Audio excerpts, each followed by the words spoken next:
Welcome to Everyday Buddhism, making every day better by applying the proven tools found in Buddhist concepts.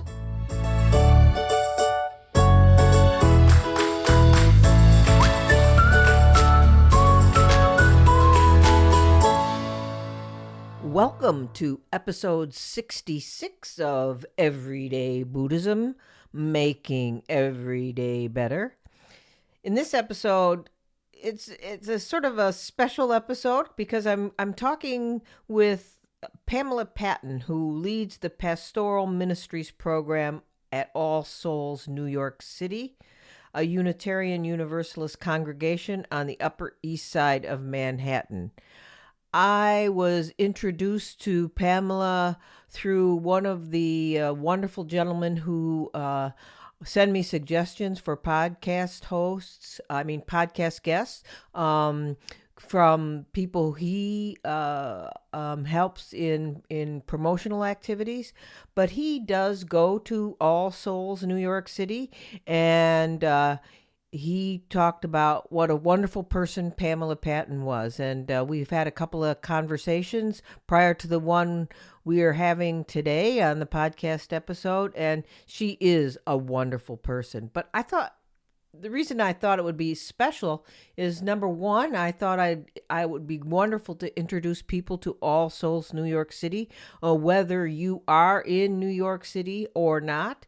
They currently are functioning virtually, and I imagine there will still be a lot of access to virtual programs when and if they do go live and start having many of their programs and services within their facilities in Manhattan. But also, I thought it would be interesting to think about what it is like to be a pastoral minister, or as I refer to them as spiritual friends. And in our conversation today, I think you'll see sort of the wide range of responsibilities that are involved with being a pastoral minister or spiritual friend, and how difficult it is to maintain your own practice when you're helping others. I know I've experienced this myself, but it's also a wonderful practice to try to think about how we can help others better, and that helps us become better. So anyway, more about Pamela. Pamela leads the friendship and support circles at All Souls and leads the volunteers who provide lay pastoral care. Pamela is both a Unitarian Universalist and a Buddhist. She founded the Buddhism and Mindfulness program at All Souls. She leads guided meditations and book discussions related to Buddhism, and she invites teachers to All Souls to speak on topics of all sorts of topics. She has a wide range of connections, I've found out. Pamela has a Master's of Divinity from Union Theological Seminary and has clinical chaplaincy experience at various New York City hospitals, including the Jewish Theological Seminary and the New York Zen Center for Contemplative Care. You'll find more about Pamela and the program she leads at All Souls in my show notes, where I have provided helpful links. I hope you'll continue to listen to my conversation with Pamela. It's a wide-ranging conversation about the role of a pastoral minister, meditation, different forms of Buddhism, Buddhist practice, and so much more. The conversation starts now. Hello, Pamela. Thank you so much for joining me on the podcast episode today. I've been so looking forward to this since we've kind of talked about this, I think, for, 2-3 months, but I'm looking forward to having you as a guest and having a wonderful conversation. I know it will be a wonderful conversation, Wendy. Thank you for having me.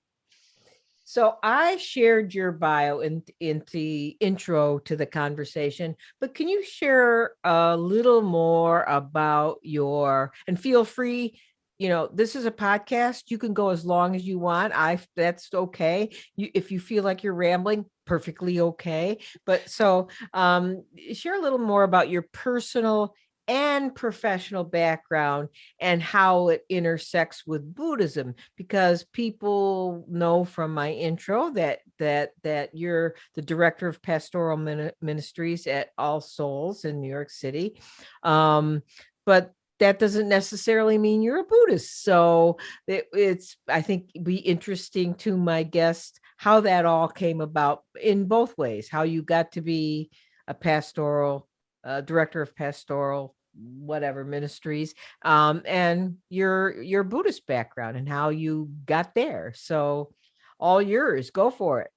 Sure. Yeah, the Buddhist part's the surprise part, right? Because I'm All Souls is a Unitarian Universalist congregation. Well, actually, I other than but other than Jewish people who are Buddhist, I think the other one that is more common is Yu. Yeah, that's So true. That's true. In fact, there are over 100 Unitarian Universalist congregations in the US, as far as I know, that have a Buddhist practice group, literally as part of the Unitarian Universalist congregation. So you're absolutely right. There are a lot of people practicing in both, and they mesh so well, the yeah, two. yeah, they do. So your personal experience on both So those things. yeah, so I it's a second career for me. I was in the world of software development for most of my career. That's And the then surprise. there's the surprise. Yes, it's a surprise to me even now that I've found a career that I love so much. Although I really loved doing that too. I developed educational software and enjoyed it very much. But a couple of things happened in my life that made me really think about the fact that it may not go on and on and on, that there may not be, hundreds of different career zigzags for me. And in fact, that whatever I chose to really invest in at that point, which was in my late 40s, whatever I chose to really dig into career wise was going to be what I might do for the rest of my life, however long that might last. And I say that with sensitivity because my best friend died, and I think that had a lot to do with precipitating my interest in a more spiritual life and really recognizing impermanence and death, which of course is a major theme for those of us who practice. So I started exploring whether I wanted to continue in the same career or look at other things, and I looked at a variety of possibilities. And I kept coming back to the idea of going to seminary. But no one in my family went to seminary. It was sort of a weird, I felt like it was a whim.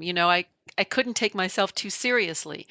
But then, as I began to explore it and realize maybe it was compelling for me, I eventually went to Union Theological Seminary, which is a Christian seminary, but very open to studying other faiths and excellent professors in many faiths, Hinduism and Islam, and now in Buddhism, although that was subsequent to my starting at Union. And as I began to undertake really, making spirituality central in my life, having been raised Catholic, but having felt at a certain point fairly young that that wasn't what I wanted to continue doing at that point, though I'll say that going to seminary rekindled a lot of my interest in Catholicism and appreciation for the spiritual formation that came with Sunday school and going to church with my family. So I began at Union with the idea in mind that I wanted to be a hospice chaplain. And also at the time, prior to going to Union Theological Seminary, I was already a member of All Souls, where I work now, Mhm. and had been since 1995 when I moved to New York City. So I had been a Unitarian Universalist in the meantime and thought, well, that's what I would continue to be as I embarked on my career in seminary. And there was a conference one weekend early on, I think the first semester I was there, on Buddhist Christian dialogue. And we had these amazing teachers come who at the time I didn't know were so extraordinary, although it's Union, so I'm not surprised. But people like Rita Gross, who has since left our world, but she was there, and all kinds of Christian theologians and Wow. Buddhist teachers, and it was organized by this wonderful professor who has since retired from Union. But it for me, sparked all of these interests that had been latent, I guess, dormant in some way. I had always been curious about the Rubin Museum and loved going there, and always had these little sort of um, you know, uh, glimmer of interest that I hadn't pursued deeply in Buddhism and Buddhist art and the Dharma. So this really turned it on for me. It made it seem possible, and I think I just saw how much the Dharma was touching me. And I remember doing John McCransky was there, Lama John McCransky. Oh, Lama John, yeah. Yeah, at the conference, and I did a meditation with him, which was, I can't even describe. It made me understand meditation. I had meditated before, but it was the first time I saw what could happen with the mind in a meditation. And I think it just unlocked a lot of curiosity. And so I continued in seminary, but started to study Buddhism at an FPMT Dharma Center, which stands for Foundation for the Preservation of the Mahayana Tradition. That's Lama Zopa and Lama Yeshe, right? Yep, Yes. yep, Yeah. exactly. And one of their centers, which is in Brooklyn, Shantideva Center. And I started studying there because the FPMT program, thanks to Lama Zopa Rinpoche and Lama Yeshe, has incredible curricula for learning about the tradition. It's in the Gelug tradition of Tibetan Buddhism, as you know.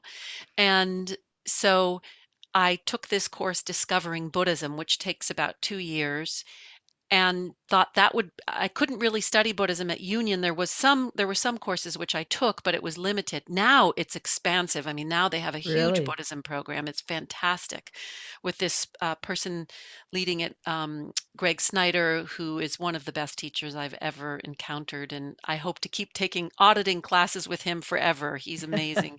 But he also brings in a lot of incredible teachers.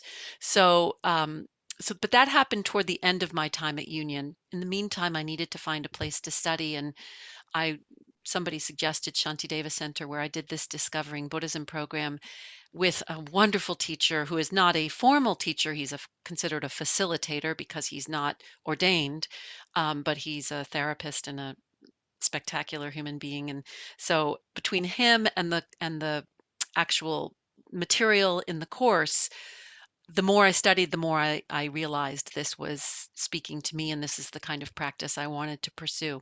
So, meanwhile, I continued to do chaplaincy or do the clinical work required for board certification in chaplaincy, but I was doing some field work at All Souls, my home congregation, and was particularly interested as an aspiring chaplain in the pastoral work. And as I started to get more involved in that and offer support groups and things, I got some traction, some relationships with people in the congregation and certainly with the clergy team, and developed some opportunities there that just ended up in the beginning when I was doing field ed were, a few hours a week, and now I'm full time there. But this all changed very gradually over time, and isn't it all what I expected? But as we know, we cannot focus on outcomes because they change. That's right. That's right. And so did they not have a director of pastoral ministries, and the sort of you kind of made that happen, if you know what I mean?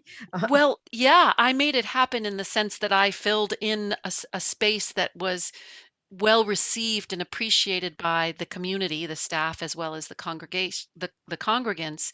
But really, I have to give credit to our senior minister, Galen Gingrich, who um, you know, enabled me to create that or co-created it with me by noticing that I was filling a need that was there and appreciating that work and supporting it.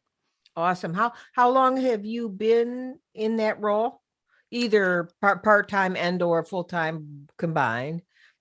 Altogether 10 years. So I Wow. started in the field ed position as a seminarian, and just a few hours a week, and then over time came and went a little bit. Then we had a ministerial search for a new associate minister who we now have, Reverend Audette Fulbright.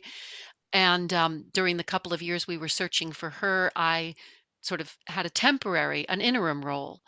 uh, we all thought that when she came, I would leave because she would take that over. But by then, I'd established enough, I think, of a relationship with the community that they felt it was a good idea to keep me on, in addition to having her come on. And then that just grew and grew from, 10 hours a week to I don't know how many hours it is now, Yes. Well, but it's full time. please don't start adding it in your head, because we had this Exactly. discussion prior to our recording about creating our own busyness and how overwhelming that can be, but how impossible it is to stop. Yes. Right, Yes. exactly. How many members of the All Souls congregation? It looks huge to me. Is it big? I It's mean, very big, yeah. yeah. I unfortunately don't know off the top of my head how many members, but I believe it's over 1,000. Wow, that There are is different big. ways of calculating membership, and I think it's something like 1,200, but I am reluctant to give you to say that that's exactly right because it may be fewer or more depending on whether you're talking to the Unitarian Universalist Association or, Oh, yeah, so there yeah. are ways of counting members that I always get mixed up about, but it's quite a large Unitarian Universalist congregation, one of the largest. Yeah, that's what I thought. I mean, I'm familiar with a couple of the Unitarian Universalist congregations in our area. I'm in Rochester. My listeners know that. I don't know if you remember that or not. I do, yeah. Yeah, so there's a larger church, and then there's a smaller church in the Finger Lakes. So I'm familiar with that and had some experience with them. And they were alternatively very big and very small, depending on ministers coming and going. And Yes. I Yeah. think that's typical of a lot of churches, I think.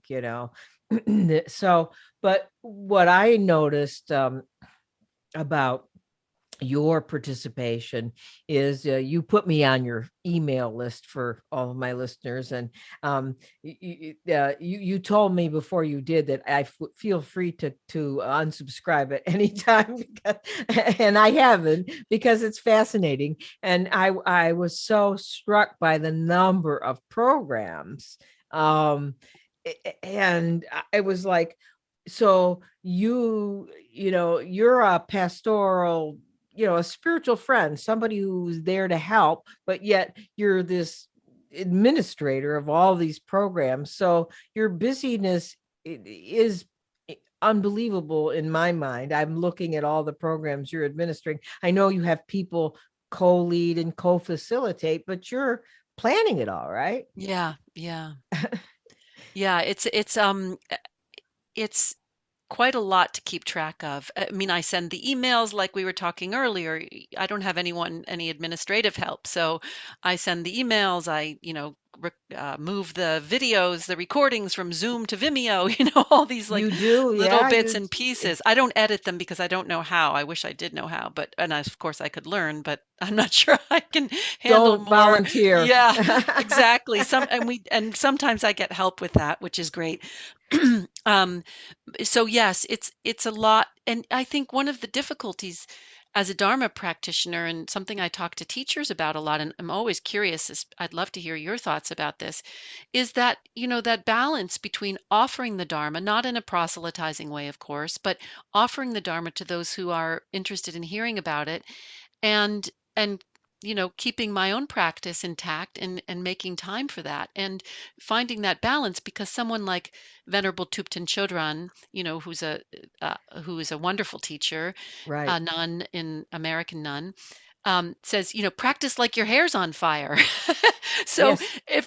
so yes, I want to practice like my hair's on fire, which means sharing the Dharma and being generous with it, and following up on my ideas for how to connect with people and help them find these teachings if they're interested in them, and use them to develop their own practices while maintaining my practice, which Greg Snyder, the professor at Union who I mentioned, when I first started teaching just a little bit, I was very nervous because I feel like all the teachers I know have practiced for decades, and I'm, as I said, relatively new to Buddhism. And he said, go for it as long as you're practicing. Make sure you keep up your practice, because that's the key to being an authentic teacher. and just always making sure that you don't misrepresent your knowledge or contribute in any way to people misunderstanding. So I'm very careful about that, or I try to be, but it's a major motivation for me to keep up my practice so that I can offer authentically the teachings that I do understand, which are, as you know, tiny bit of the great array of the Buddha's teachings. Well, there's very few people who can, and if they do claim, I would think they were bullshitting me, to be Yeah. honest with me, Yeah. knowing more. I tell a lot of people when people say, what attracted you to Buddhism? And I always say, well, I really came to Buddhism because of the mental bling. But I soon learned that that was a real problem in being a true practitioner. So, Yeah. and when new people come to Buddhism, and most of the people that I work with are new to Buddhism, um, they're overwhelmed with all the lists and everything. And like in the book I wrote, Everyday Buddhism, I have a section called the list of lists, because there because I wanted it as an appendix, so that people wouldn't have to look through the book to find the list and what it meant and the reference to the list. So it's that mental bling that attracted me, especially if you're sort of a a student type. I was always Yeah. a student type, and I suspect you were too. And then that was it. But you hit on a very deep question that you and I could probably talk to each other about for the rest of the day, sit down with tea. But I was going to ask you, it was my next question on my cheat sheet, to ask you. I said you're married with 3 children, right? And Yes. and a couple of dogs, and then you have all this administrative work. And so how do you have time with all this for your own personal spiritual practice? That was my question, because I have the same problem. Yeah. And and Yeah. and to hit on 2 things you said, practice as if your hair was on fire. That's a pretty typical reference in Tibetan Buddhism. It's like, Yeah. I just went through a 4-month study with my sangha on the 37 practices of bodhisattvas. I don't know if you know that little book by Togme Zampo, the 37 practices of I certainly bodhisattvas. know of the 37 practices, but I don't know that book. No. Yeah, that's him. Togme Zampo wrote this, and this little book was given to us by. Do you know His Eminence Garchen Rinpoche? Have you heard of him? I don't think so. Yeah, he's in the Drikung Kagyu lineage, of the which is the Tibetan Buddhist center that I practice with in Rochester, and he was our main teacher. He was a visiting teacher, but our main teacher. He's um some people say he's an enlightened being. It feels like Yeah. that when you're around him. And Yeah. he has a prayer reel in one hand and this little book in the other, and constantly. And so I did a practice with the 37 practices of Bodhi. I mean, I did a study with that with my sangha, and we used 2 books, one of which was Tubson Children's book, Yeah. Don't Believe Anything You Think, I think was the name of it. And she talks about that. But one of the practices in the 37 practices, and this is reference to what you said, is you may look like a spiritual practitioner, but you're really a materialist in spiritual clothes. And that was a reference to that you have to keep maintaining your own practice, which is that always eats at me, because if I'm so busy that I skip too many days of meditation, or find myself losing patience with everyone around me, Yeah. or getting angry at something out there in the world, the illusory world. I know that my practice is really bad, and I know I need time for it. So I don't think I have an answer to your question. So I'm going to throw it back to you. How do you find time? I do. Well, first of all, um, I'm a lot of time every morning, and I what I do is instead of having, well, I do these series of practices, I say this prayer and I, spend this much time in calm abiding, meditation, etc. I allot a specific amount of time. And it varies on the day, but it's not a lot. It's maybe a half an hour to at the most an hour. Right. And so that way I'm not rushing through the practice when a half an hour's up or however much time I've allotted. That really has helped me. I'm sure that crutch will be unnecessary at some point, but for now, that's how I say to myself, this is the time I've allotted. I'm going to do it, and then if I don't get to the meta meditation today because I'm hung up on repeating the foundations of all good qualities or whatever it is, that's okay because I feel I've done my practice. So that's sort of psychologically how I approach it at this in this small chapter of my evolving practice. Um, but also, something, Wendy, that really helps me is one day I'm the co-parent rep for my daughter's ninth grade class, and the person with whom I'm the other rep, uh, he'll say to me, I feel like I have to behave really well around you because, you're a pastor and all that, and you're a Buddhist and all that. And he's a very religious Jewish person. So, it's not as though he's not aware of ethical behavior and not somebody who's also very serious about that. But one day we were trying to create an event for the parents outside in Central Park because we can't get together anywhere, during COVID. This was in the fall. And so we thought, well, we'll get some balloons, to mark where we are in Central Park so everybody can come and join us. And we were waiting for the balloons, and the balloon delivery person was bringing them to him. He had ordered them, and she was being really having a challenging time finding our location, which was not that challenging to find because it was the intersection of two Manhattan streets, which are a grid. So it wasn't, anyway, he was starting to feel impatient, and he said, well, around you, I feel like I have to be really patient. So I'm going to behave myself really well and not get frustrated with her. And I thought, and I said to him, first of all, please don't put me on a pedestal. You should see me at times.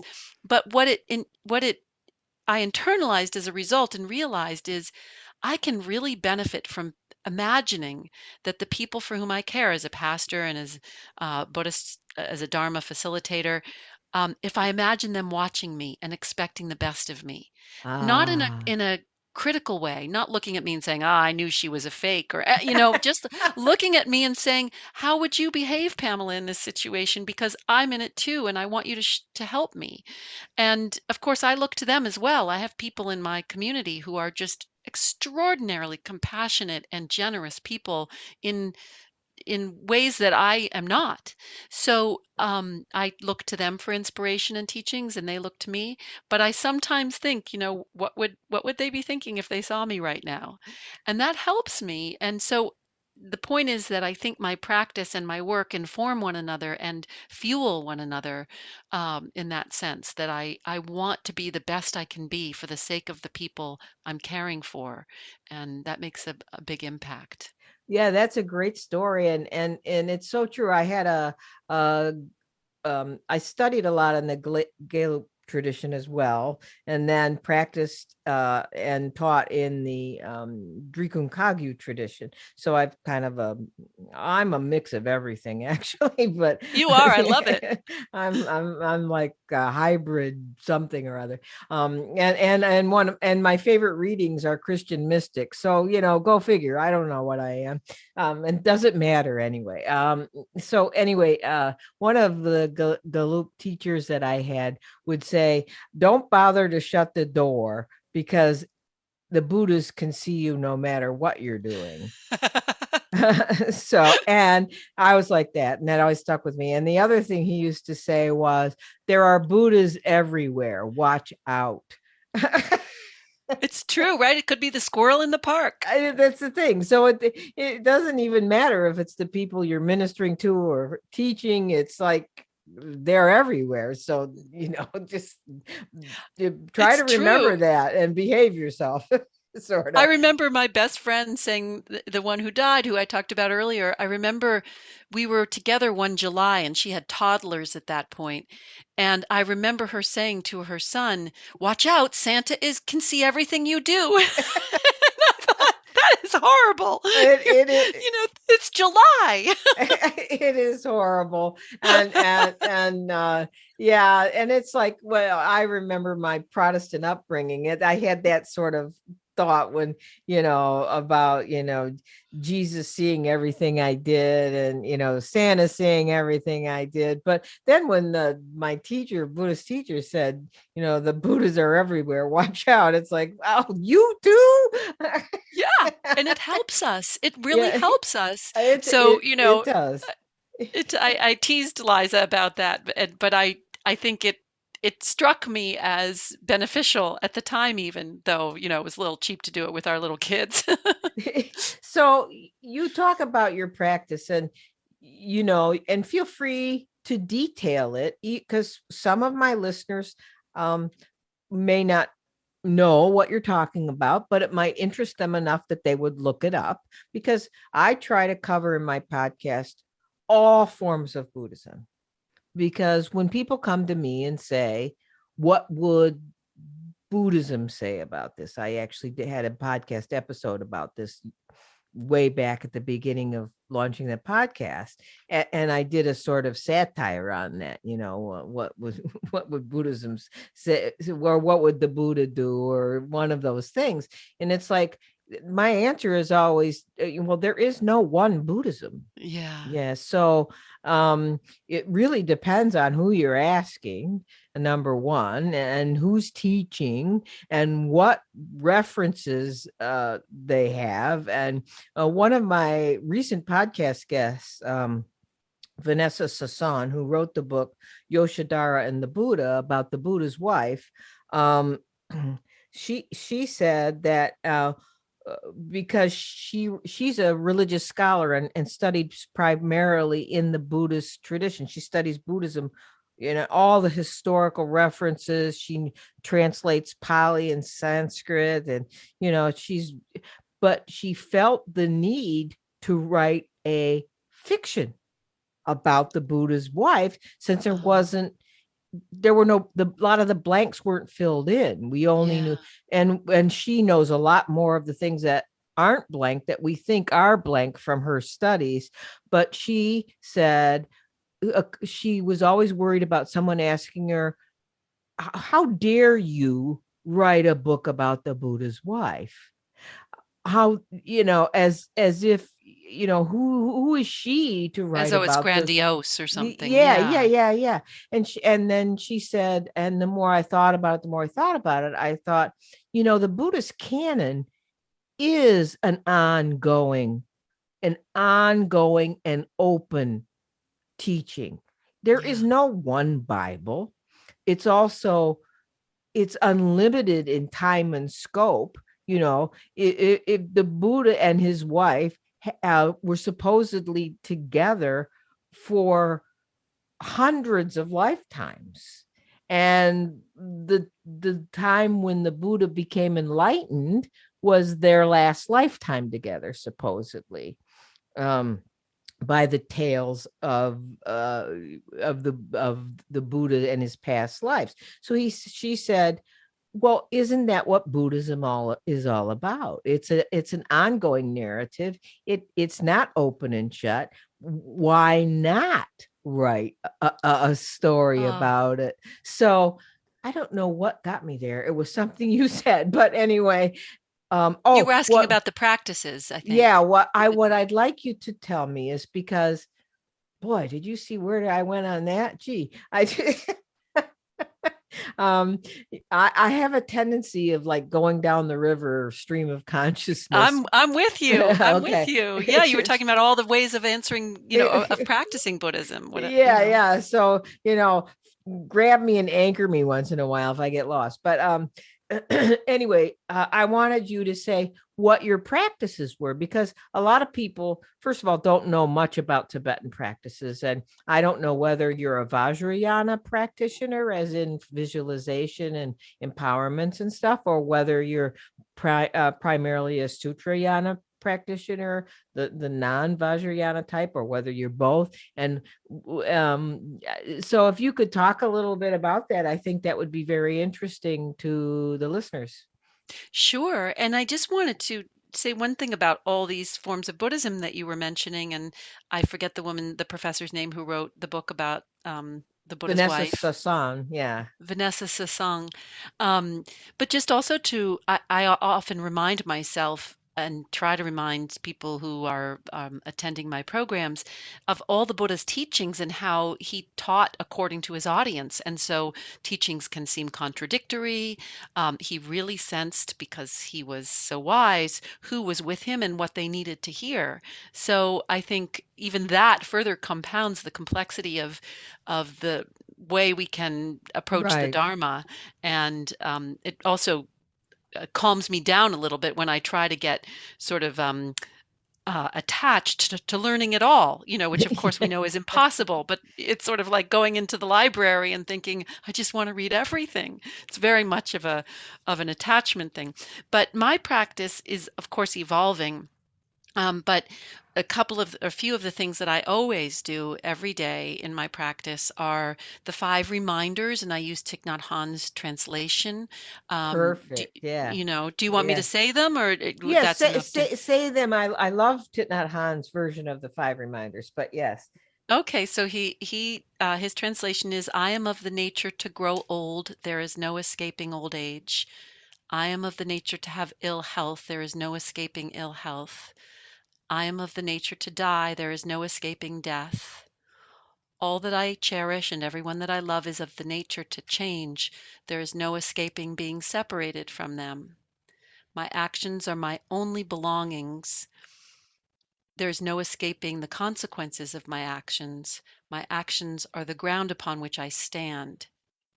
And I always add in a little, I saw in a different translation something that I just wedge in there when the last part, the fifth reminder, my actions are my only belongings. There is no escaping the consequences of my actions. And I made this up, but I say there is no end to the good that my actions can do. It's bottomless how much good I can do. And then my actions are the ground upon which I stand, because it skews a little negative about, there's no escaping the consequences. But then also, I like to remind myself, like, the bounty of my actions is enormous, or potentially enormous. Potentially, So yeah. that's a little slight change. And that came from actually somebody who gave me feedback when I was teaching about the five reminders. One of the people who attends my program said to me, I don't do the fifth because I feel like it's punitive.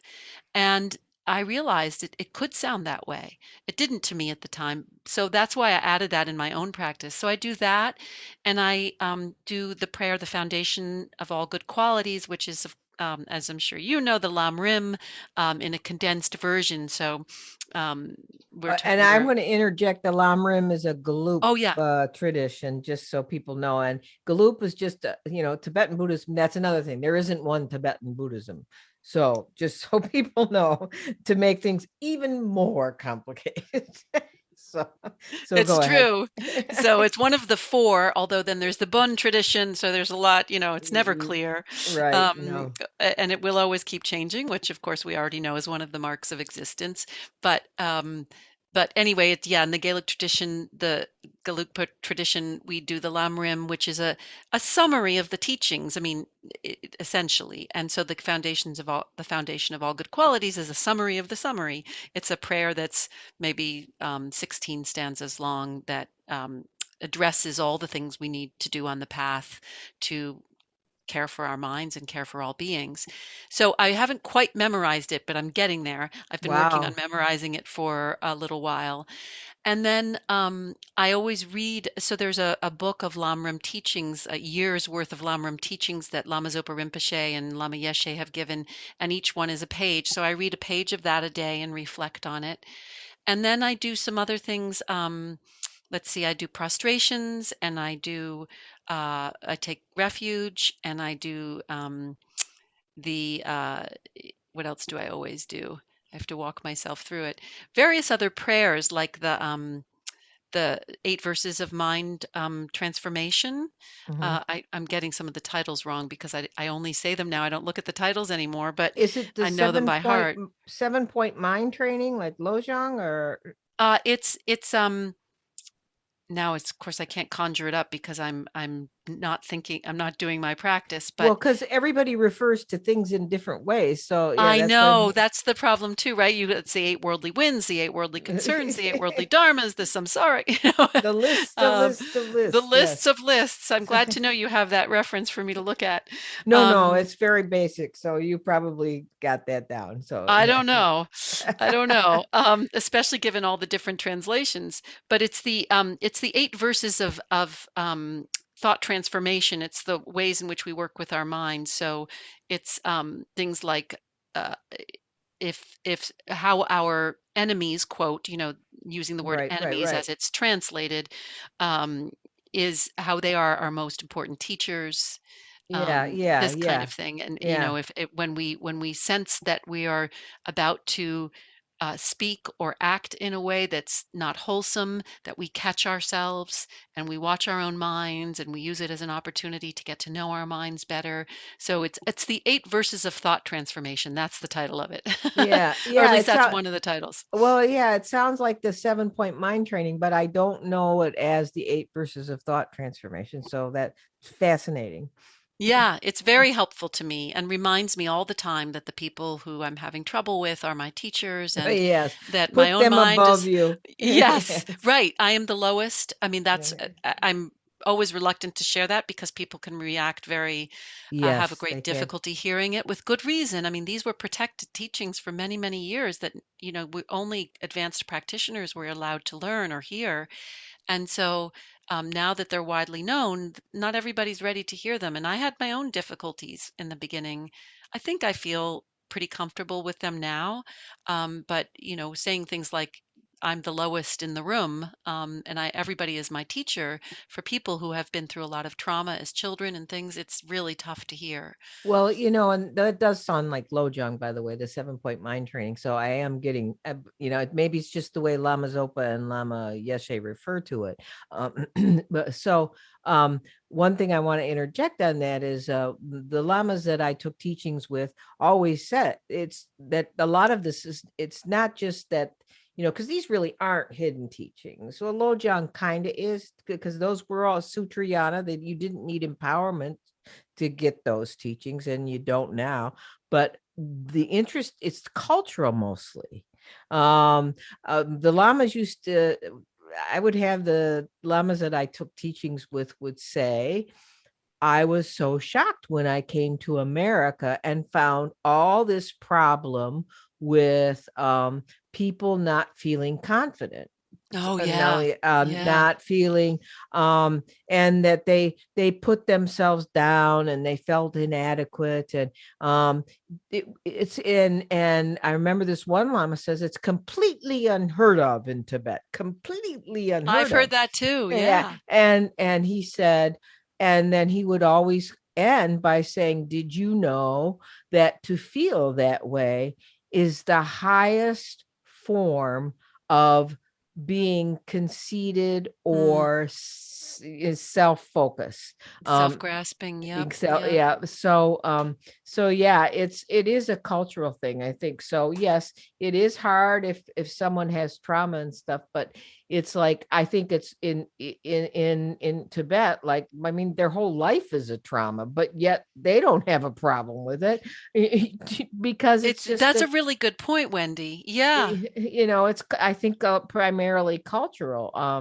There were other places I could go here, and I'm not going to, so I want to get back to the rest of your practice. Well, so the rest of my practice is I usually do a metta practice, Uh-huh. and but also if things are arising for me, I'll do specific analytical meditations. And this week, I don't usually do this, but because of Thich Nhat Hanh's death on Saturday, I've been doing some of his practices, which usually aren't. Except for the 5 reminders, really woven. I'm pretty much stick with my own tradition. But just yesterday, instead of doing my metta practice, I did this The Plum Village website has a memorial practices page up right now with Wow. Uh-huh. different teachings about death and poems and chants and things, to honor his death and his life, most importantly. And one of the things they had up there is this meditation that he leads about when we're having trouble practicing, imagining just saying, it's okay, I can't practice right now. I'm going to let the Buddha do it for me.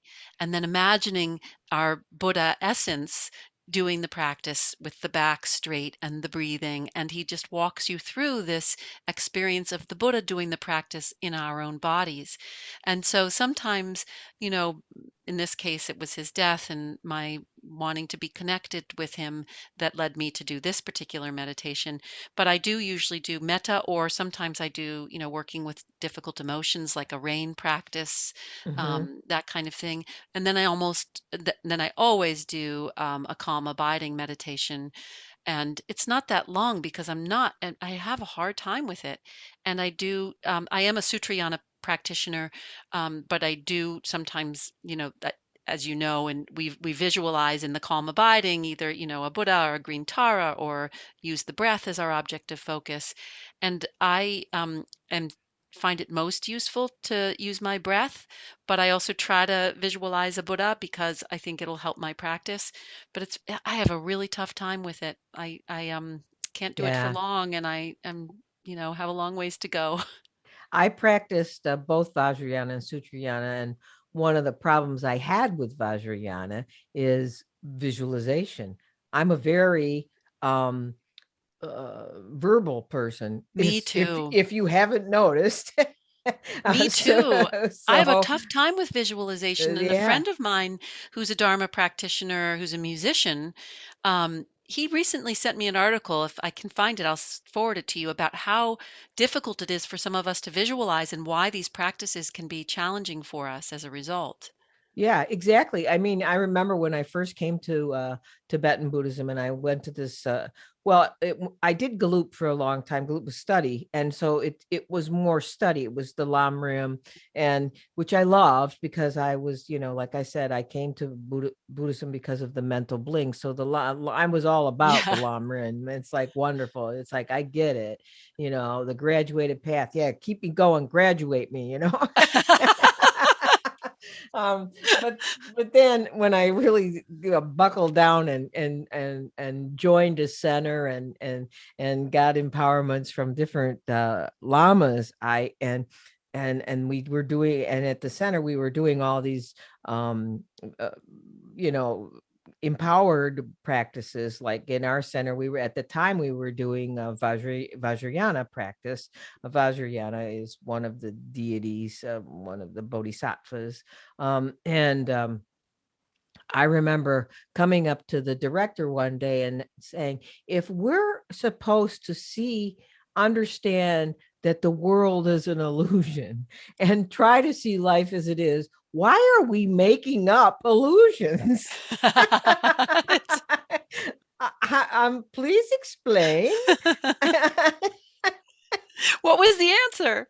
Oh, well, the answer was that you need to get familiar with building up illusions and seeing that you can tear them down. You Oh, can, and it's also, the answer was you trying to put yourself as a Buddha. yeah. It's the potential that you have. It's your, you know, Buddha nature, for those that know, is this inherent quality that we have. I call it the opposite of original sin. Um, we have, our inherent nature is pure, just like Buddha's mind. Our Yeah. mind is as pure as Thich Nhat Hanh was big on talking about that. Our pure mind, and so it's very hard sometimes to visualize yourself as having a pure mind if you're, getting home from rush hour cussing out everybody that came by you. It's like almost impossible to visualize yourself as having a pure mind. So it's like that the key is to like to build up that visualization of, and then become, that is you, because it shows you the potential that you have and gives you something to aim for. But then you tear it down, because it's no different like than a drop of dew on a blade of grass or your own life, right? So it was very beautiful. It didn't help me visualize though. So I never, it was something I never could do very well. Still don't do very well. Yeah, And me neither. yes, Yeah. there you go. It's tough. I mean, and my friend who I mentioned who sent me the article, Richard Einhorn, as I said, he's a musician, and so he and I were inquiring of our teacher, can you use sounds? Because he's so, and you and I are very, oriented that way. Yeah, and so is he. And the instructions were no. So I guess I don't know. It's more to explore. I don't know enough beyond that, but I struggle myself and appreciate how difficult it is. Well, and you can actually understand that from just, in your everyday walking around life. My wife is an artist. So when I asked for directions somewhere back in the days when we would go places, right? Years ago. I sort of remember how that was, but I would ask for directions, and she would always give me directions based on visual cues. And I was like, I don't know what the heck you're talking about. What's the name of the street? Are we turning left? Are we turning right? Don't just tell me to turn at the yellow house. What yellow house? It makes you realize, right, that I mean, when you think about the Buddha's 84,000 teachings, imagine, no wonder he had to be omniscient, right? Because how could you, all these minds? Yes. Oh, and in all marriages, wouldn't a little omniscience be wonderful, right? Oh, yes. Yes, it would. So I love your practice, by the way, and it's very good. I'll just add, in case anybody cares, my practice varies since I'm such a hybrid person. It goes based on, I do, like you, carve out practice every morning, unless like I have a podcast record really early or something, and then all bets are off, and then I try to do something later in the day, but it's always better in the morning. Yes, I agree. It's just always better in the morning, because if you say you're going to do it whenever you're going to do it, like, well, then something else comes up, life gets in the way, and there you go. And also it helps you for the day. I mean, it's like, if I meditate, it's night and day for me. If I meditate in the morning, my day is like 1,000 times better. Yep. Than if I skip it for whatever reason. And it could even be 10 minutes. Yep. It does. It could be. I say to people, like, don't beat yourself up if you can't do it every day, but just sit for one breath if that's all it takes. Maintain the thread. Right. Yeah, just do it. Just do it. And so yes, I don't know about what they say. If I can't focus on my breath alone, I've gotten a lot better at it. I used to have trouble focusing on my breath in calm abiding type or single focus type meditation. If I can't focus on my breath, I always have focused on sounds, auditory sounds. There's a Unified Mindfulness course by Shinzon Young. Shinzon Young, you may not have heard of him, but for people who follow me know that I always promote this. And if somebody wants to learn how to meditate, I always send them to the core training. It's absolutely free. And it's based on, Shinzon Young is a longtime practitioner. He started his practice back in the day of the Beat generation of Gary Snyder, and that, and so he's been around a while. And he sort of came up with this thing called unified mindfulness, because it unifies calm abiding and vipassana. It's sort of a combination. And what they take advantage of is your senses. and they call it see, hear, feel, because many people have trouble focusing on breath. I know when I first tried to focus on my breath, I hyperventilated and it wasn't working Yeah. at all. And I I hear that know, a lot from people. Yeah. yeah, I thought, I can't do this. They're going to end up in the hospital. Yeah. It's not But very meditative. no. And so it was just, it interrupted my pattern of breathing, And so I can now, thank goodness. It only took me 3 decades, but I got it. But the see, hear, feel is very helpful for people, because I think especially in this culture, in the Western culture, we're very focused on our sensations. Yes. So if listening to a bird that is your focus, like if you're focused, if you're supposedly focused on your breath or a candle flame or whatever the focus is, singular focus is, why not have it be the bird or the vacuum or the refrigerator hum? Why not? Right? Or and he has it see, hear, feel both internally and externally. So if your eyes are closed, you can see inside on your eyelids, the little dots or whatever, the little phosphors or whatever they are. And so that's very helpful for people, I find. And it is, to me, sort of like a visualization. And yet it's calm abiding or singular focus. It's kind of like a visualization if you just let it evolve and be what it is, right? But it's also vipassana, because you're, it can create like an insight meditation kind of feel, because it relaxes you into accepting whatever comes. Yeah. Yeah. I'm going to make a note of that. I think I'll check into it and maybe I make a can send recommendation to people. I can send you a link so that you can Thank you. share it with Please your do. people. I'd Yeah. love to see it. Yeah. Yeah. So yeah, we talked about this before, about what strength we need. I won't go into my own practice anymore because people know. But keep maintaining our own strength so that we can be strength for others. And you shared that you have to do it. I have shared that I have to do it, but I'm also going to share something that I personally find very helpful, and I wanted to get your opinion and see what you thought. I told you this is going to be like a conversation with like a lot of people listening in. So just Sounds fine to me. okay. I've never been very private, so that works for me. I hope it's okay with you. But Oh, you should hear the stories I tell, Wendy. They're very the people who come to my programs could tell you a lot about me that isn't so favorable. Yeah, I think that's the thing. I'm meant to be a podcast host because I don't care what I say and how many people hear it, right? Because a lot of times my wife will say, she'll say, "You said that?" Don't share anything about me though, because she's very private. So it's like, whoa.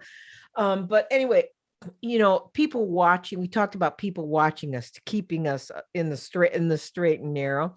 What I find is if I'm flagging or failing, or things are getting me down, or I'm not feeling much like a practitioner, if I have to prepare for leading a program, it's so beneficial. Yes. Because I totally get out of my woe is me or whatever's going on, or my little stories, because I totally get into the thing that I have to get into to explain to somebody else. So like I have a sangha, and we do studies across all types of Buddhism, all lineages, all types, all schools. And so we've studied the Heart Sutra, we've studied Shin Buddhism, we've studied the 37 practices, we've done a lot of different things. But if I have to prepare for my presentation, where I do usually a little Dharma talk, and then we go over something, and then that's a practice, right? Do you find absolutely. that too? Oh, yes. I mean, every Monday at 10 I lead a program, and I cover whatever topic feels pressing. I mean, sometimes people will say, "Please, can you talk more about love versus attachment and things like that?" But most Mondays I spend, from the last program ending Monday at 11:30 until the next one the following Monday at 10, really contemplating what do I need to share with people? What has come up in my pastoral conversations that would be helpful to people? Is there a lot of loss right now? Is there a lot of illness? Is there a lot of fear? What's coming up, or what's coming up in my own practice? Where am I Right. feeling like I need to be buoyed? And so my Monday programs are very much in response to that, as you're describing. And also, I preach at All Souls infrequently, like maybe a couple of times a year. And when I'm preparing, I'm a very slow writer. And so, as I'm preparing to preach, which I'm doing now I'll be preaching on February 27th, I, for at least several months in advance, I ruminate, truly ruminate, not in the best sense, over, oh no, what will I cover? And I've Yeah. gone from, I really have to, I make a deadline for myself a month in advance of preaching. I have to decide on the topic because I'll make myself crazy. So I have until this Sunday to decide about February 27th. But really I am compelled to talk about and preach about and create a service around that which is, I think, most compelling to me, which is where my practice needs help. Whether it's exploring the idea of hope, or it's exploring self-compassion, or something about loss, whatever it may be. I only have a handful of sermons, maybe 10 at the most, but was each of those services was designed at a time that corresponds to what I was struggling with. And of course, I'm always struggling with a lot. It's suffering, it's Aren't samsara. we all? Right. Yeah, so there are always a lot of choices, but I am compelled by what I'm most curious about in that time and digging into it, and it helps me so much, Wendy. I completely agree. Yeah. I feel like Yeah. that's what I need to help my own practice and then hopefully benefit others. Yeah, it's sort of like it's wonderful because it's like having your own minister, you know. It's like, and not always, and we talked about this before, like sometimes I'm looking to be ministered too, but it's Yeah. like sometimes I feel as if that happens to me. And many times, like in my sangha, I will say, okay, we're about at the end of our study on this. I'd like ideas of where would you like to go next. And I'm always surprised that they usually come up with something I need the most. And I Oh, don't really? suggest it at all. It's like, they came up with the 37 practices. I think I had mentioned it a couple years ago, but they came up with it this time. And it was so helpful because I was getting in an angry place, an angry and Uh, judgmental place about the world, and yeah. just I was focused too much on the negativity, and I was bringing it home and into me, and Yeah. that's never good. And when I did the 30, I thought, whoa, I didn't realize how much I needed that, even though that was a practice of mine for years and years and years. But to really have to do it that intensively Yeah. really made a huge difference for And feel me. like you have it enough internalized to be able to care for others through that vehicle. I mean, you really have to work at it. So, Yeah, yeah, yeah. You just can't read it, right? Yeah, that's yeah. right. That's right. Yeah.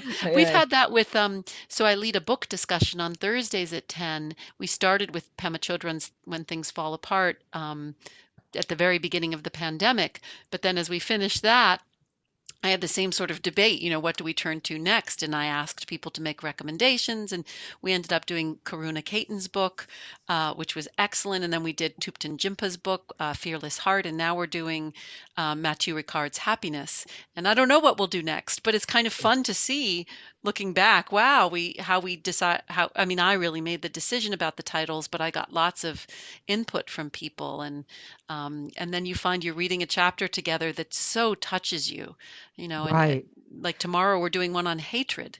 Yeah. And in researching that, I read the chapter, of course, and share that, but that in my Thursday programs, I always share about a 5 to 10 minute video from a teacher, and I try to provide as wide a variety of teachers from, I mean, do a lot of Tibetan because I understand it best, and I don't like to show things that I can't explain well. Right. And I explain that, I would do more, but I don't have enough breadth of knowledge. But I also try to, American teachers, Tibetan teachers, people from all over the world, so that people can see who clicks for them. Because as we know, some teachers really touch us and some feel just very academic, or Right. maybe they don't touch us. So that whole process of finding which teaching I want to show a video of, it's I watch, 10 videos to find the right one.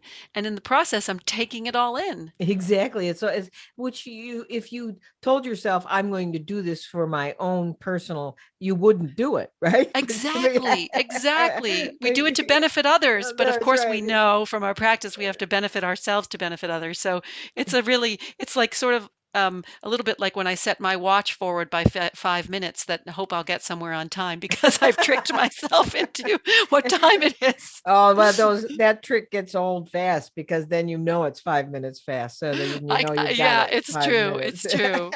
You're right. I'm reading, by the way, Fearless Heart. I'm reading that right now. I hadn't read it. Oh, are I'm reading you? that right now. Oh, Yeah. what a Yeah. beautiful book. It is. I love listening to him and Oh. hearing anything he does.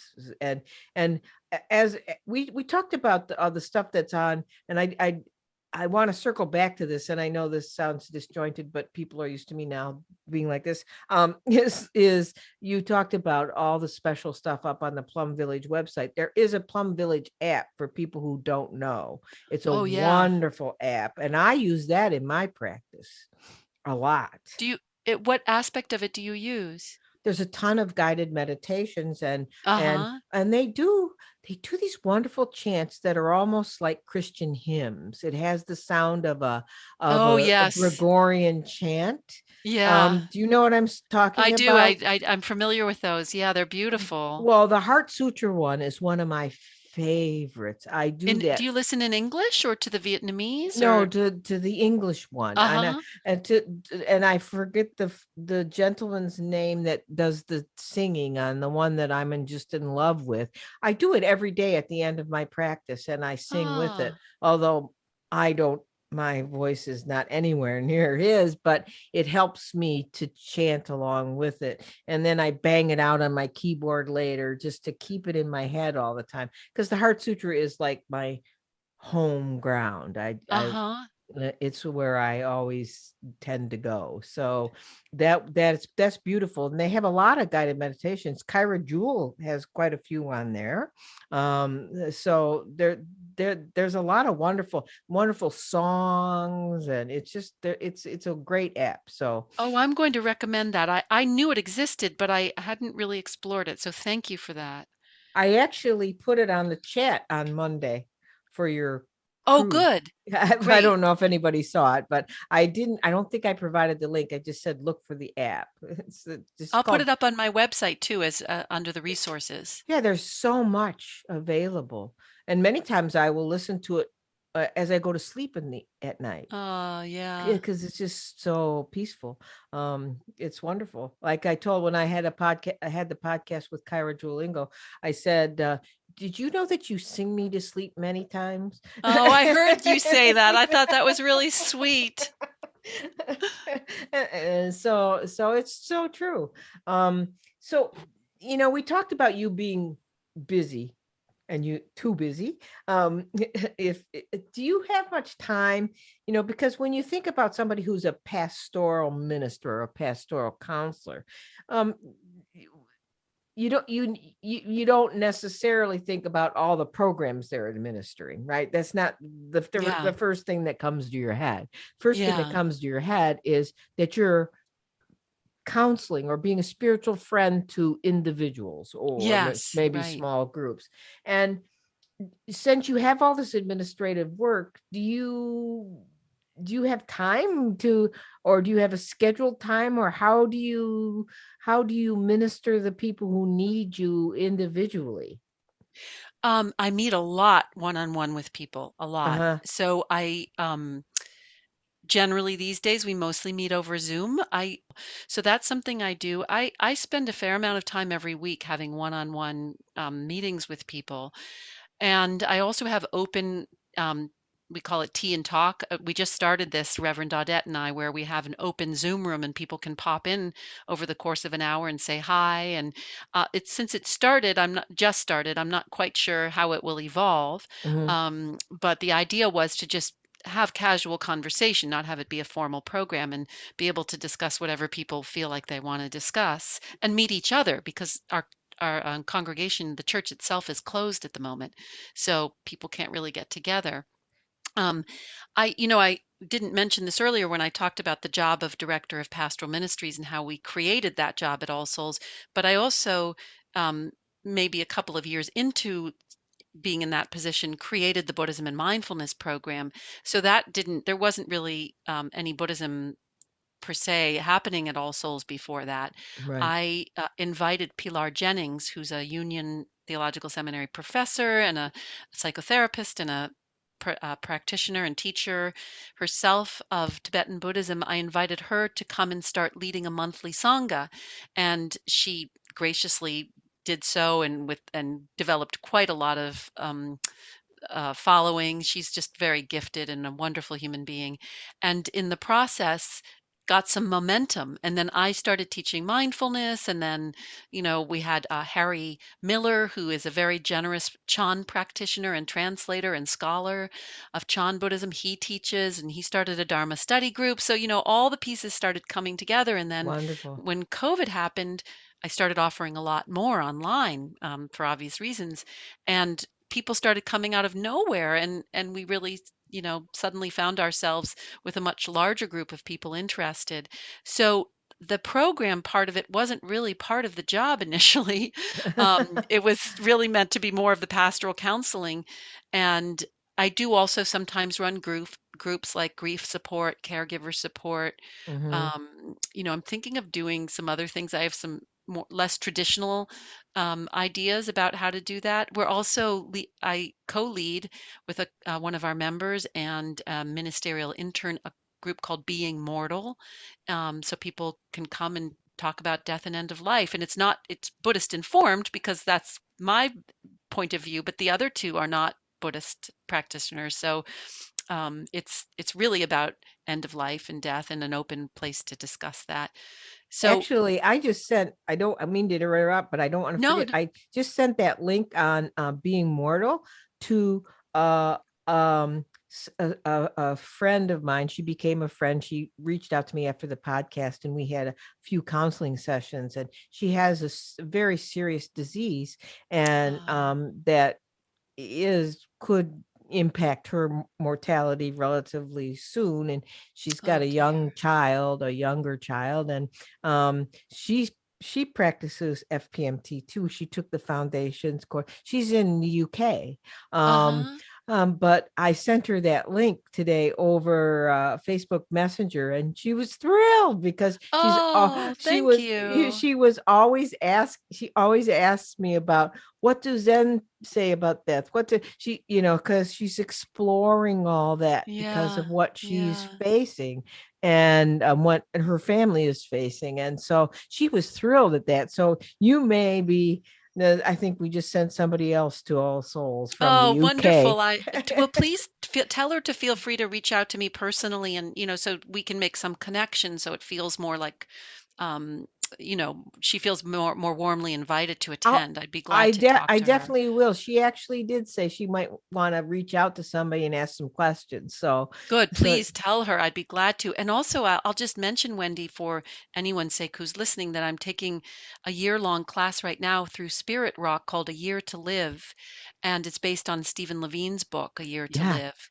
And it's offered every year, but it just started in January. I don't know if it's probably too late for anyone to join at this point because it's underway now, but there's a wait list for next year already, I think. So just wanted to recommend that. So far, it's been very good. Well, that's good, and it will help you too. Yes. So you do individual counseling on a lot of it, from the sound of it. Yeah.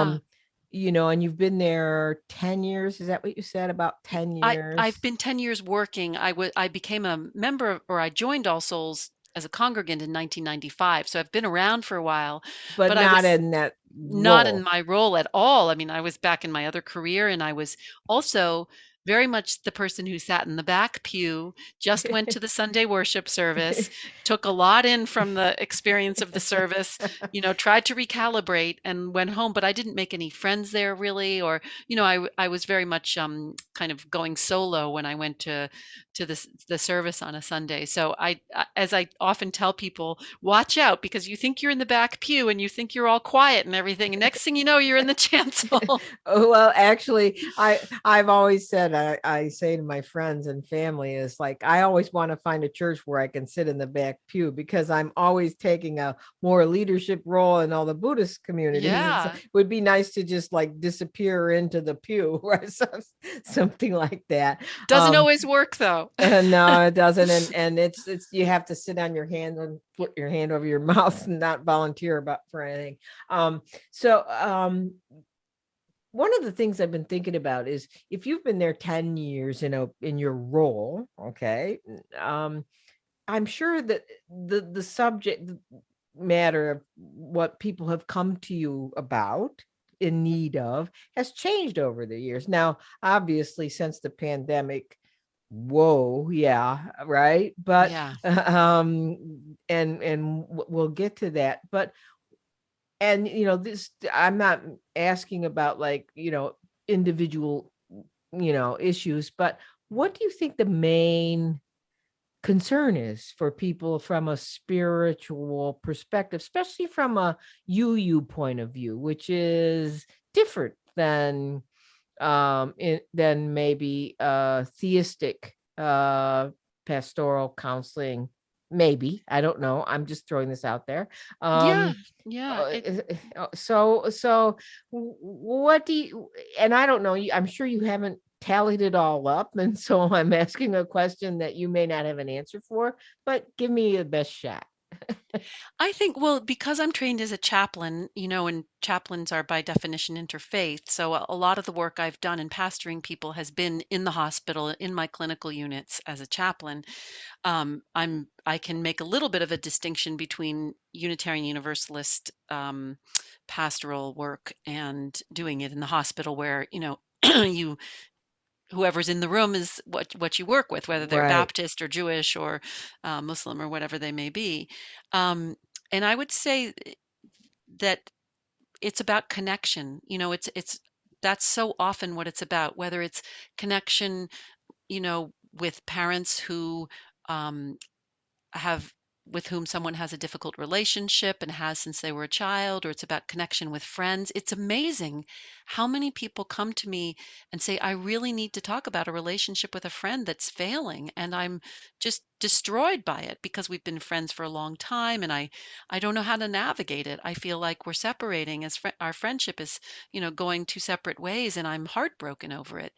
And so it's about, of course, families breaking up, partnerships or spouses breaking up. It, of course, often about loss, but it's so much. I would say I've never been asked this before, but I would say in my work at All Souls, it's the main theme is connection or disconnection. People, Yes. yeah, feeling like either not necessarily, but possibly isolated, or just working on a particular relationship that's really important to them and trying to make some peace with it, and trying to figure out what to do that's ethical but also protects themselves and honors the history, and yet if they're being treated in a way that they don't find acceptable, respecting that. So there's a lot of navigation about that.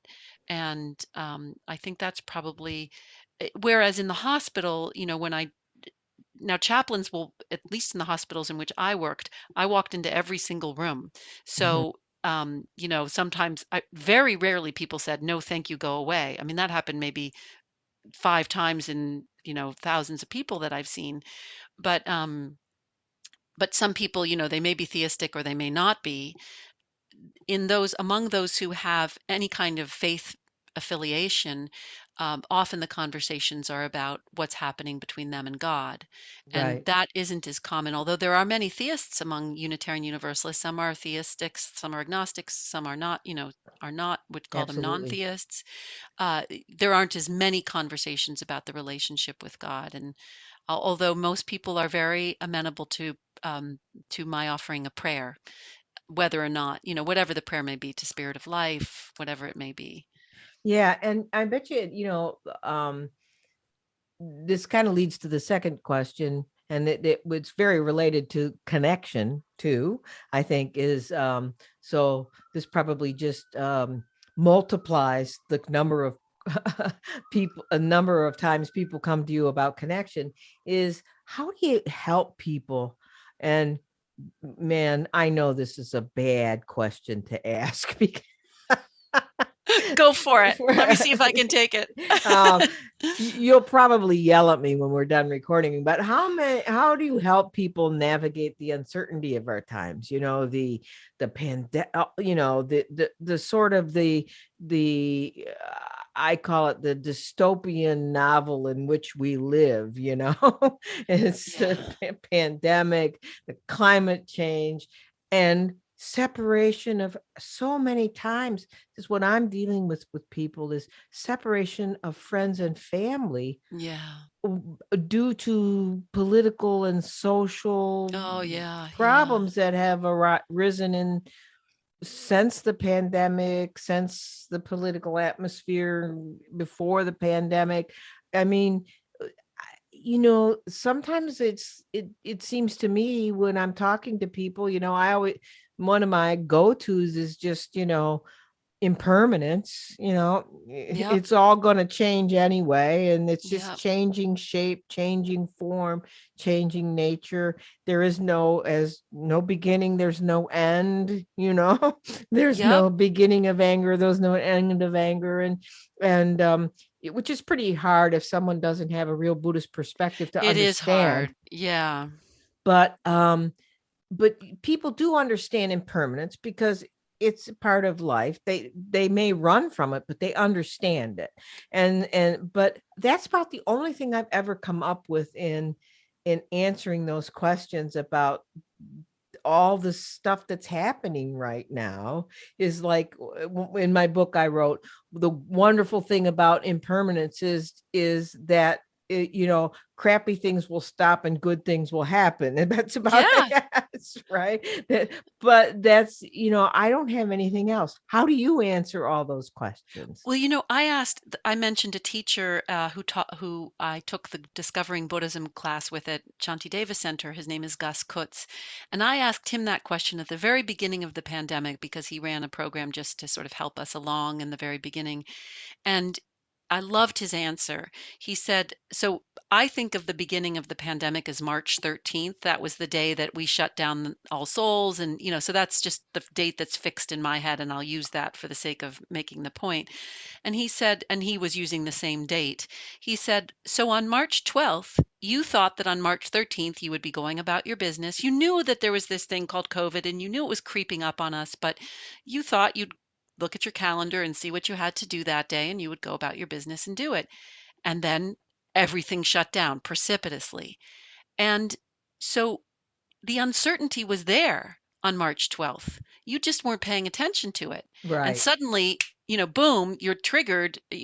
Well, it all becomes reality the next day. And we can say this about virtually anything that has majorly changed our lives, whether we look at September 11th and how were we that morning at 8 o'clock in the morning before the planes hit.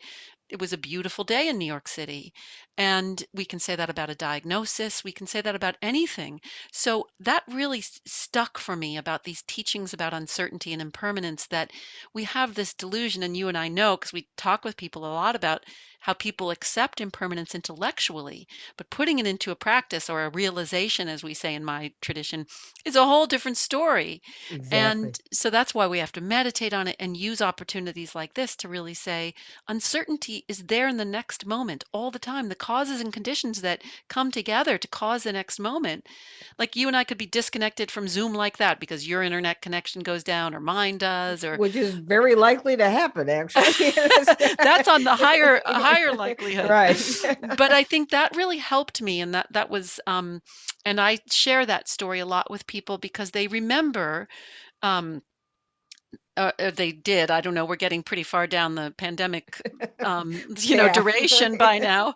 But they remember feeling like, well, what's that weird COVID thing? And then suddenly, everything's shutting down and how weird it was for all of us. But these things can happen. All kinds of things can happen. So it's also the whole, dependent co-rising and of course emptiness and all these other things. I know we don't want to get into the details of that maybe, but it's something I do talk to people a lot and try to remind them if it's someone I know and I've spoken with in a pastoral capacity for a number of years or even months, I'll try to remind them of stories they've shared with me about other times in their lives where they've been in a really um, a similar time of uncertainty or difficult news.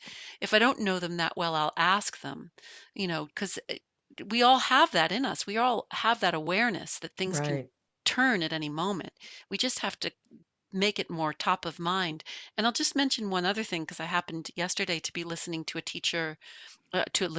teaching with Lama Rod Owens, who wrote the book Love and Rage, Yeah. and is a wonderful I teacher. love Lama Rod. Yeah, Yeah. he's great. And he was saying, as you may know, Wendy, he did a 3-year silent retreat, and Right. he's, really done his practice. He's really developed his practice and has good reason to have had a lot of work to do given some of the challenges he's faced. Exactly. Exactly. And he said, now I don't really, I don't really think about how I don't take stuff for granted anymore. I don't expect tomorrow not to hear something about my health or the health of people I love, or I don't expect to walk out of, I forget exactly what he said, but something like, walk out of my home and see my car there. It may not be there. Maybe Right. someone took it. And he said he's developed his practice to the point where he is aware, very aware, top of mind aware of all these things that might not be the way he expects them to be. And I thought, oh, beautiful. I mean, that's the Yeah. work, that's where the work can take us. Yeah, and that's so true. It's like, well, it's the first of the eightfold path, right? Understanding. Yeah.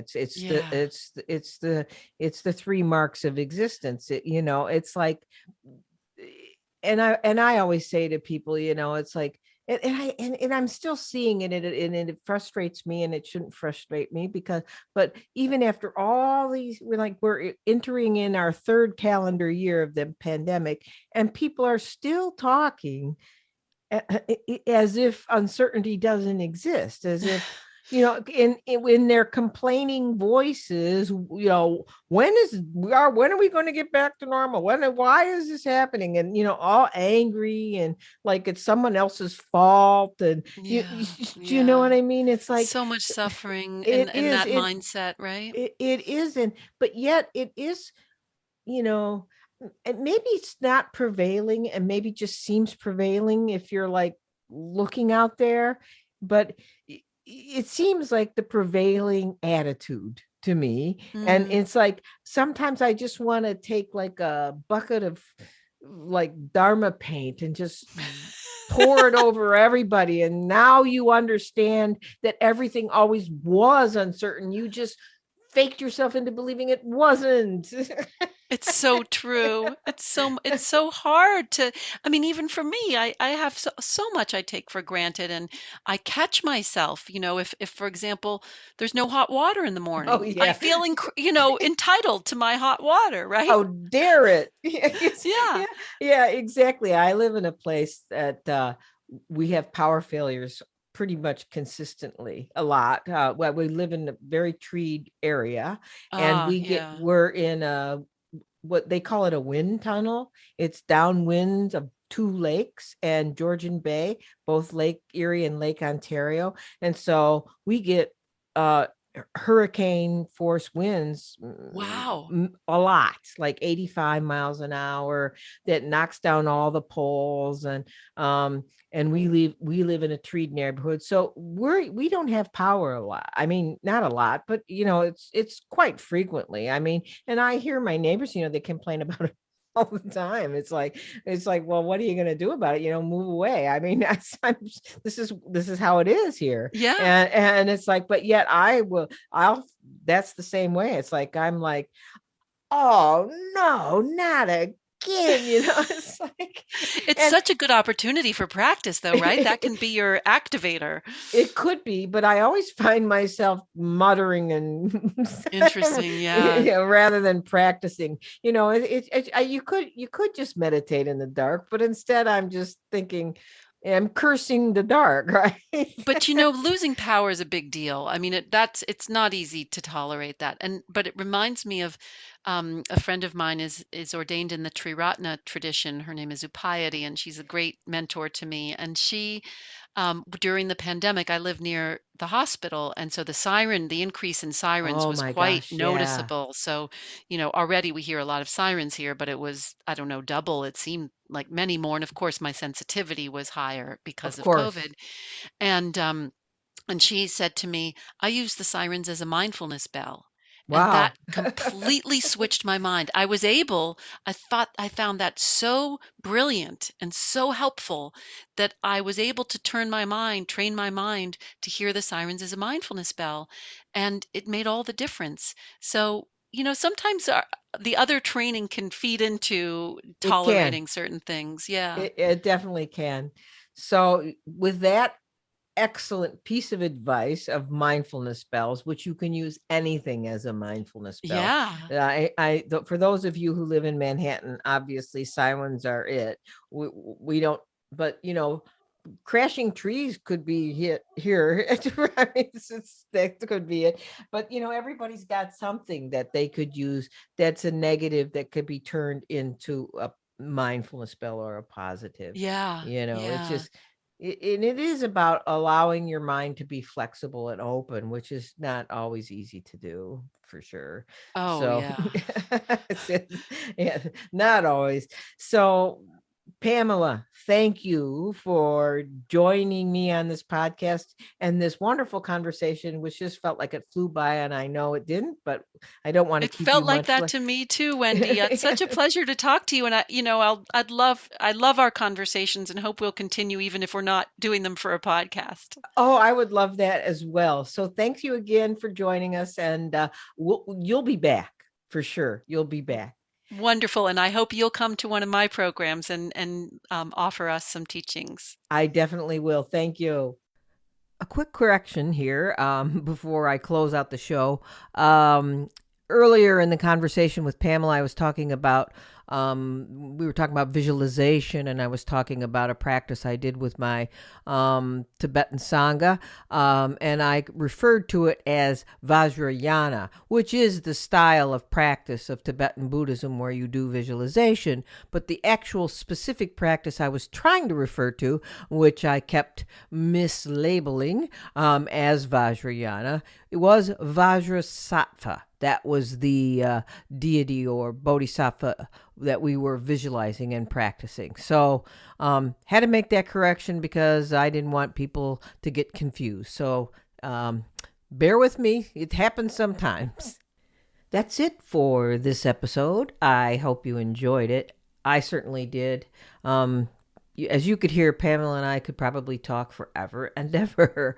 I hope you felt like an engaged participant of the conversation, even though you couldn't talk with us.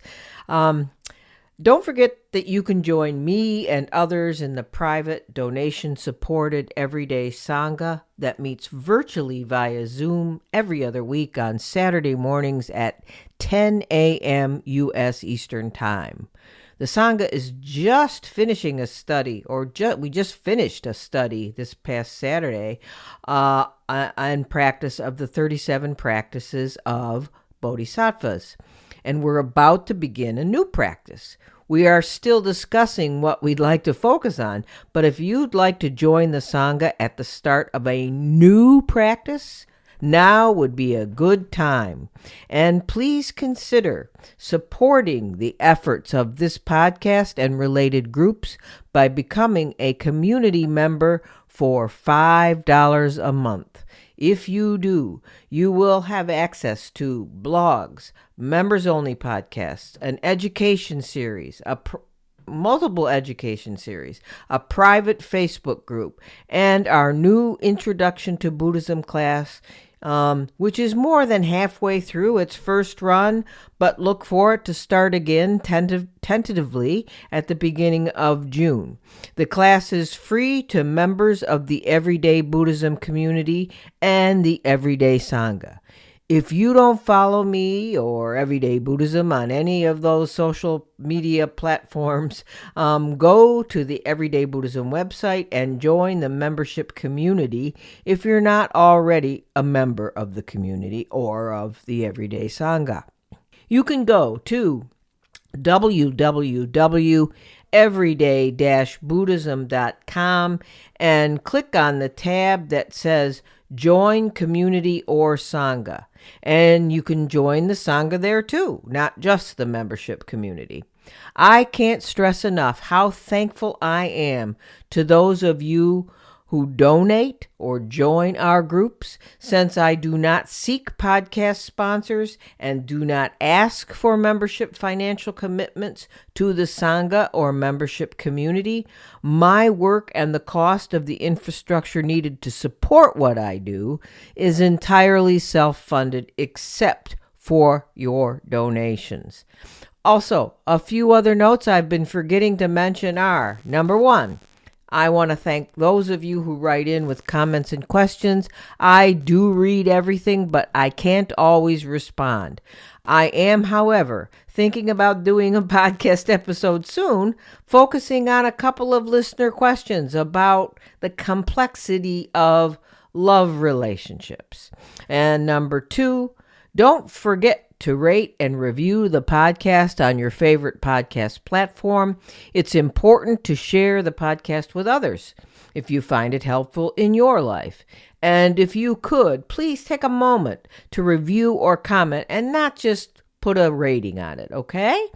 And the third and last, I promise, if you like this podcast and aren't already aware of it, I wrote a book in the same everyday style called Everyday Buddhism, Real Life Buddhist Teachings and Practices for Real Change.